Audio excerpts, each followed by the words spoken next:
Hi guys, in this video we will be solving iterative DFS. So the problem is same as the recursive DFS, like we will be given a graph, okay, and we have to perform what? We have to perform the DFS on that particular graph. So we have solved this problem earlier using the recursion method, but this time we will solve it using the iteration method. Okay, now why are we using iterating the iteration this time when we have already solved it using recursion? That I will tell you a little later on this video. Now for now, let's solve it using iteration. Okay, let's suppose take an example. One, this is node 2, node 3, node 4, node 5, or let's suppose remove this particular node, remove it from here, take it something like node 1 3, node 5, and node 2, node 6. This is our graph. Okay, something like this is our graph, and we have to perform the iterative DFS. Okay, so the algorithm which we are going to use here is very much similar to the BFS. Okay, like we can call it as modified BFS. So whatever we used to do in BFS, we have to do the exact same thing, but in BFS we were using queue, but here instead of queue, what we will use? We will use stack. Okay, rest of the algorithm will be exactly same, and we will be giving it will be giving us the result of an DFS algorithm. Okay, so if we replace queue by a stack, our BFS will give us a DFS. Okay, and this will be iterative DFS. Okay, so let's try to have a dry run how it is actually working. Okay, so let's make let's make a stack. Suppose this is our stack. Okay, this is our stack. Now let's suppose take one as the root node. Okay, if we are taking one as the root node, source is equal to what? 1. Okay, so now let's start the BFS. So what happens in BFS? All the neighbors are added. Okay, first the node is printed. Okay, so for now let's suppose 1 will be printed to us. Okay, we have to, in the question we have to not just print the nodes, we have to print the nodes along with the path which we have received them. Okay, so let's suppose that we have a stack and initially source node is 1, so we will push in our stack 1. We have received 1 via the path 1 only.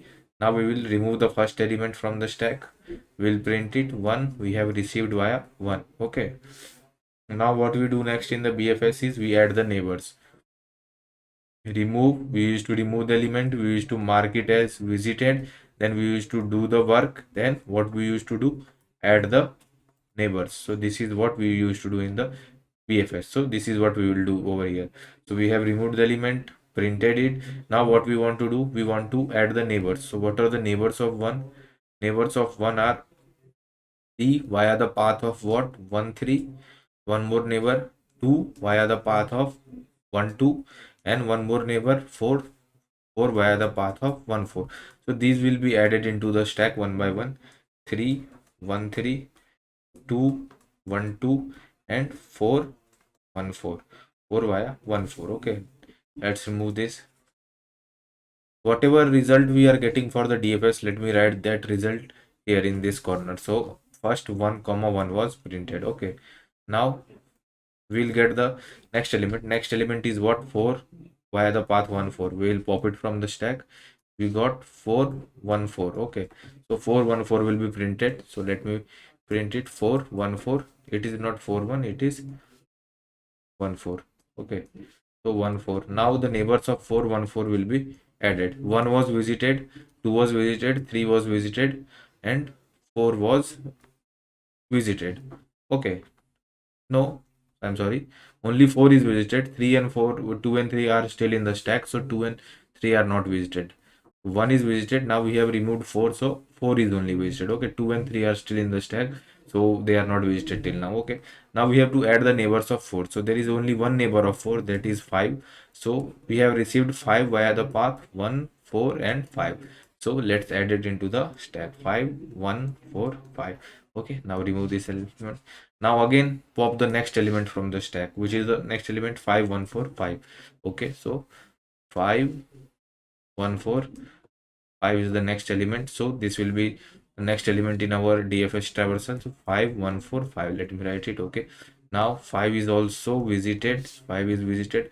Now let's write the neighbors of 5. So there is no neighbor for 5, so nothing will be pushed into the stack. Okay, now again we have to remove the next element, that is 2 1 2. Remove it. Okay, we got 2 via the path of 1 2, so we will have to print it. Let's print it 2 1 2. Okay, now we have to add the neighbors of 2. So what is the neighbor of 2? 6. So 6 via the path 1 2 6. Okay, so let's add it into the stack 6 1 2 6. Okay, now let's remove this element of the next element from the stack. 6 1 2 6 is the element. Okay, let's write it 6 1 2 6. So mark 6 as visited, add it into the DFS whatever we are getting DFS order. Now we have to add the neighbors of 6. So there is no neighbor of 6, so nothing will be added. Okay, so now we have to remove the one more element which is into the stack, that is, what was that? 313. Okay, so 313. Okay, now mark 313 as visited, so it will is visited. Now we need to print 313 in our DFS order. 313. Okay, now there is no neighbor of 3, so nothing will be added into the stack. Our stack is empty, that means our traversal is complete. Okay, now whatever traversal we got, let's check whether it is a DFS or not. So we got 1 1 4 1 4. Okay, 5 1 4 5 2 1 2 6 1 2 6 and 3 1 3. Okay, this is what we have got.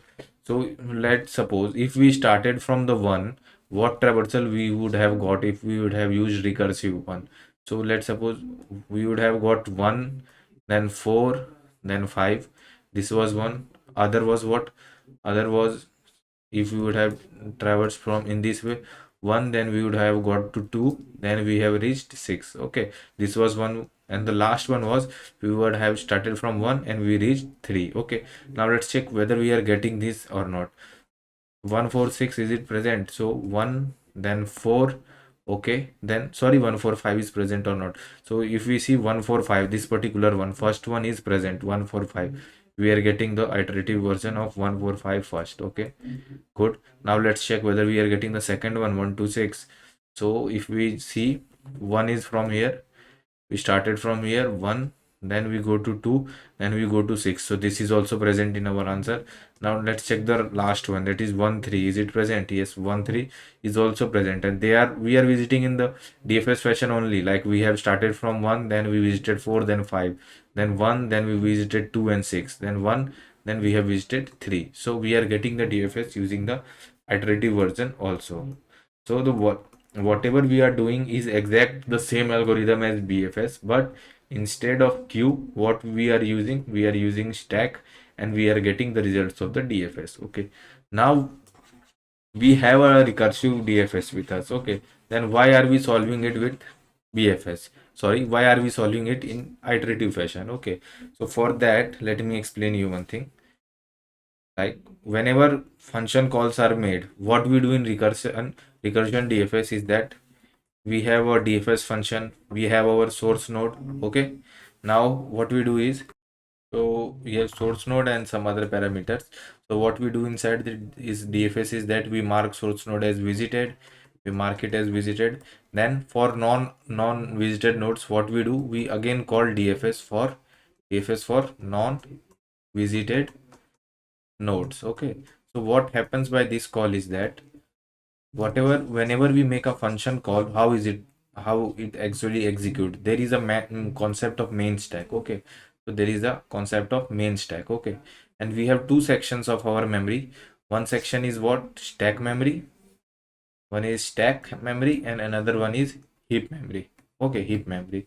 So whenever we make function calls, those function calls are called in the main stack. Okay, that is in the stack memory. So DFS, when we call it for the first time, so it will be stored in the stack. Okay, this is main stack. Okay, now this DFS again calls DFS on some non-visited node. So again, one function call will be stored in the stack.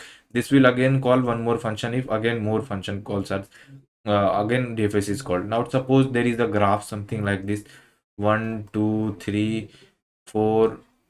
Let me make it over here, 1 2 3 4, and it goes down also, like 5 6 7 8, and it goes on and on. Let's suppose there are 1,000 nodes. Okay, so what will happen? 1,000 function calls will be stored in the main stack. So our main memory, that is stack memory, is very less as compared to the heap memory. So what will happen is that we will get an exception called name as stack overflow. Okay, so to avoid this particular exception, we can use the iterative version of the depth first traversal. How the iterative version will avoid the stack overflow exception, let's understand that also. Okay, now we have another memory section called heap memory. Okay, and heap memory is very large as compared to the stack memory. So we have lot of memory in the heap as compared to the stack in the Java. Okay, so what happens is that in the iterative depth first traversal, what we made is we made a stack object. Okay, we made a stack st, we made an object. So what happened, a pointer is made over here, and the stack which was created over here, instead of creating in the main stack, we created a stack over here in the heap memory section. Okay, so now whatever push and pop operations we do will be stored in the stack in the heap section. Okay, and the memory in the heap is very large as compared to the memory in the stack, so we can have a lot more function calls stored in the heap as compared to the stack. So we will avoid the stack overflow exception. Okay, so this is why we are using the iterative DFS. Okay, so I hope you guys would have understood it. So now let's try to code this. Okay, and let's see whether whatever we have learned, whether is it correct, whether is it producing the correct DFS result or not. Okay, so now let's move on to the coding part. So as we do in BFS, we will have to make a boolean array. Let's make that boolean array visited equal to new boolean of size, number of vertices. Then we need a stack, so let's make a stack of, we have to print along with the nodes, we have to print the path also, so we will have to use the pair class for that. So we will make a pair class. So for now let me write stack pair st equal to new stack. Okay, let's first make a class pair, class pair. Okay, teaser node. Okay, now we have to make a path, string path so far. Okay, let's make a constructor for it, integer node, string path so far. Let's assign the value, this dot node equal to node, and this dot path so far equal to path so far. Okay, so we are done with this. Now what we have to push the whatever is the first node or the source node into the stack. Okay, so let's push that stack dot push new pair of source node, and the destination to source node is nothing but the source node itself. Okay, now while the stack size is greater than 0, what we have to do, while the size of stack is greater than 0 or the stack is not empty, we will remove the element. So the element is of pair class, removed element is equal to stack dot pop. Okay, now we will check whether is it already visited. If the removed element is already visited, then we will simply skip this node. Otherwise what we will do, we will mark this node as visited. Okay, now we have to do the work, and the work is to print something. So let's write the printing statement. We have to path remove whatever node we are getting, along with that at the rate the path. Okay, so let's write that remove dot node plus at the rate remove dot path so far. Now we have to add the neighbors, so let's do that.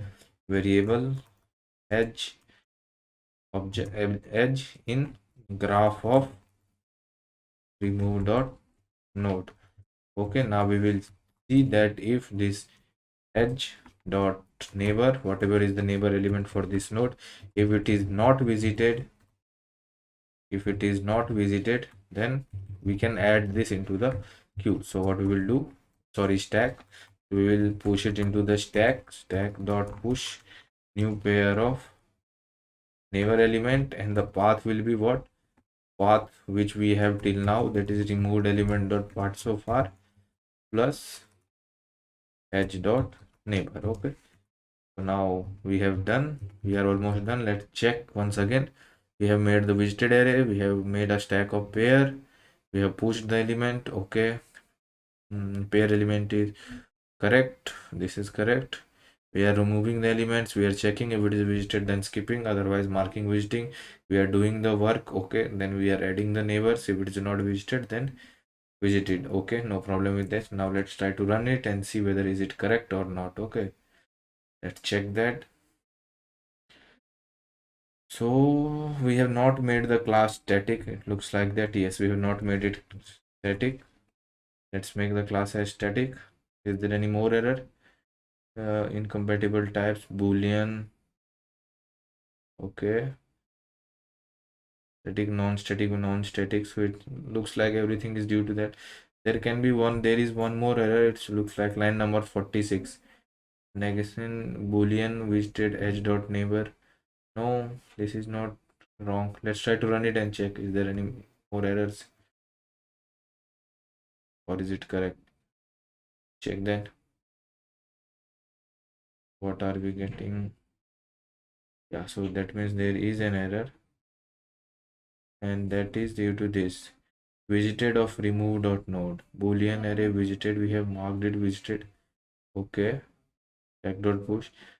Continue. Otherwise, what are we doing is line number 42, 43 is the error. So we have written visited over here. This is wrong. We have to write it as true. We have to mark it as visited. Okay, that was a mistake. We have not written true. I think this will work fine now. We are getting right answer. Let's try to submit it. Let's check whether we are passing all test cases or not. Whether we are passing every test case or not. Whether our solution is fully correct or not. It is checking against the test cases, so we are passing every test case, so that means our solution is correct. I hope you guys would have liked the video.